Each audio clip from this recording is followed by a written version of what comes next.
Today at her confirmation hearing, Pam Bondi, Trump's nominee to be Attorney General of the United States, had an incredibly hard time giving a straight answer to a very straightforward question. Are you prepared to say today under oath without reservation that Donald Trump lost the presidential contest to Joe Biden in 2020? Ranking Member Durbin, President Biden is the President of the United States. You have to be able to say that Donald Trump lost the 2020 election. You dodged that question when you were asked directly by Senator Durbin. Who won the 2020 presidential election? Joe Biden is the President of the United States. Donald Trump, you lost the 2020 election. Can you tell us that here today? Senator, what I can tell you is I will never play politics. You're trying to engage me in a gotcha. A gotcha? She called the question, did Donald Trump lose the 2020 election, a gotcha? For almost anyone else in the world, that is actually a pretty easy question to answer. Yes, Donald Trump lost the 2020 election. But for Pam Bondi, the question is tricky. You might not remember this, but before Rudy Giuliani stole the spotlight with his dripping hair dye and his press conference at Four Seasons Total Landscaping, before that happened, Pam Bondi was the face of Trump's legal challenges over the 2020 election. In fact, the main reason Giuliani ended up giving that infamous press conference outside a random landscaping company was because Pam Bondi's press conference in the middle of Philadelphia 2 days earlier was literally drowned out by protesters. You couldn't actually hear what she was saying.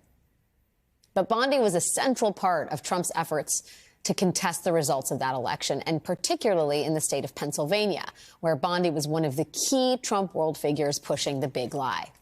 Here was Pam Bondi, days after the 2020 election, claiming there had been fraud in Pennsylvania. Now, pay attention to the faces of the Fox News hosts here, because clearly even they don't believe her.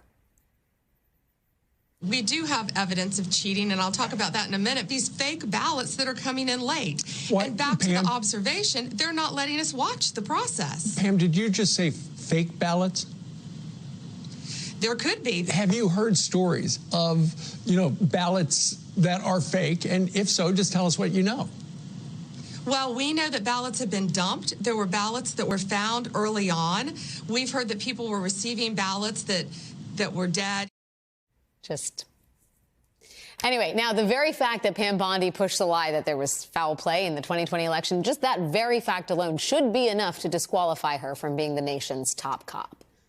But today, not only did Bondi refuse to say Donald Trump lost the 2020 election, she also continued 4 years later to claim that there was some kind of foul play in the state of Pennsylvania. I accept, of course, that Joe Biden is President of the United States, but what I can tell you is what I saw firsthand when I went to Pennsylvania as an advocate for the campaign. I was an advocate for the campaign, and I was on the ground in Pennsylvania, and I saw many things there. But do I accept the results? Of course I do. I saw many things there. Sure you did. For most people, asking who won the 2020 election is a fact-based question. But when it comes to Donald Trump, it is a question of loyalty. Are you willing to lie to the American people, embarrassing yourself over and over and over again, and endangering democracy, all because it's what Donald Trump wants you to do? It is a litmus test. And by not giving a straight answer on the question of whether or not Trump lost the 2020 election, well, Pam Bondi passed that test. But believe it or not, that was not the most concerning question Pam Bondi refused to answer today. The investigators will be investigated. In 2023, Pam Bondi promised to investigate the investigators. Today, at her confirmation hearing, Democratic senators pressed for answers about whether Bondi still held those views as President-elect Trump's nominee to run the Department of Justice. The president has said Jack Smith should go to jail. Will you investigate Jack Smith? Senator, I haven't seen the file. I haven't seen the investigation. I haven't looked at anything. Are you aware of a factual predicate to investigate Jack Smith? Yes or no? Senator, what I'm hearing on the news is Are you aware horrible. of a... Do I know if he committed a crime? I have not looked You seem reluctant to answer a simple question. Let me ask you a different simple question. The president also wants to jail Liz Cheney. Sitting here today, Are you aware of any factual basis to investigate Liz Cheney? Yes or no? Senator, that's a hypothetical, and I'm not going to answer that question. No, it's not hypothetical. It's not a hypothetical. Joining me now is NBC News national security editor and author of Where Tyranny Begins, the Justice Department, the FBI, and the War on Democracy, the great David Rohde. David, we spent a little time in the block before this talking about Pam Bondi's actions in the past, but her sort of marching orders for the future, if you're listening to that, I think should maybe send a chill up the spine of anybody in the Department of Justice and people interested in the law. What did you make of those responses there? Repeated questioning from Adam Schiff.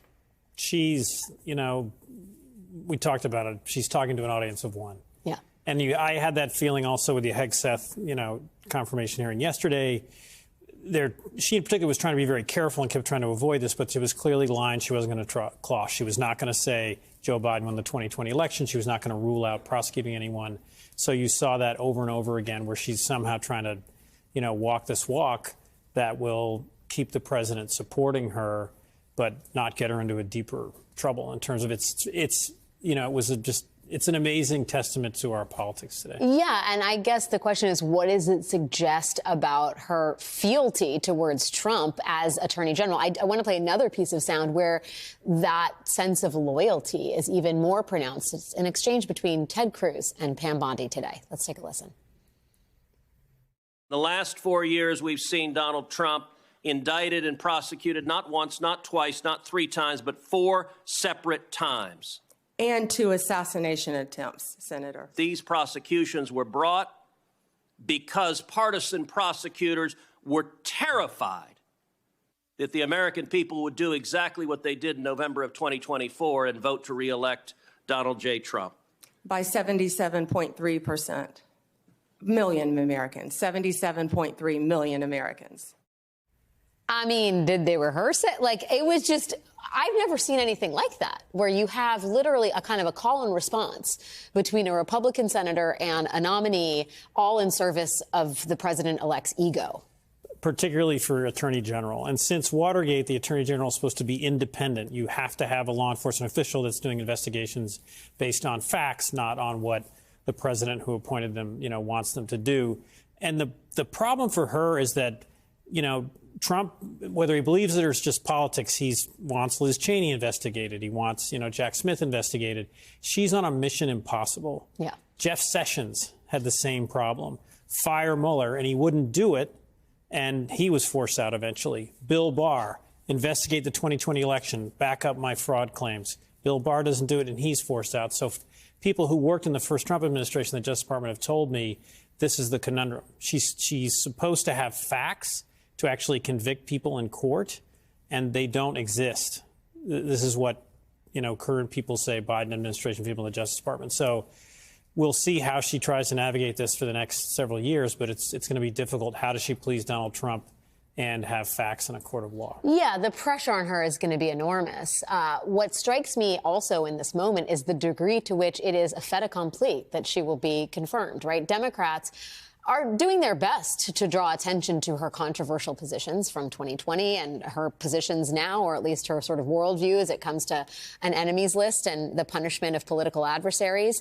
But by virtue of the fact that she's not Matt Gaetz and that she's actually a lawyer, it seems like that's enough. The bar here is so extraordinarily low. And what was fascinating was that the name that kept coming up in the hearing today was Kash Patel. Yeah. Who does have an enemies list, who published a book in 2023 that listed 60 people that were part of what he said was the executive branch deep state. And he talked over and over again in this book, I read his whole book, about the criminals in the deep state, that there's the secret plot by bureaucrats. Look, Ronald Reagan would complain that too many people in the government, too many, the government's too big. This is completely different. These bureaucrats are plotting treason to undermine the president, and they need to be criminally investigated. So, again, she's in this hot seat. What will she be able to deliver? What will be enough for President Trump?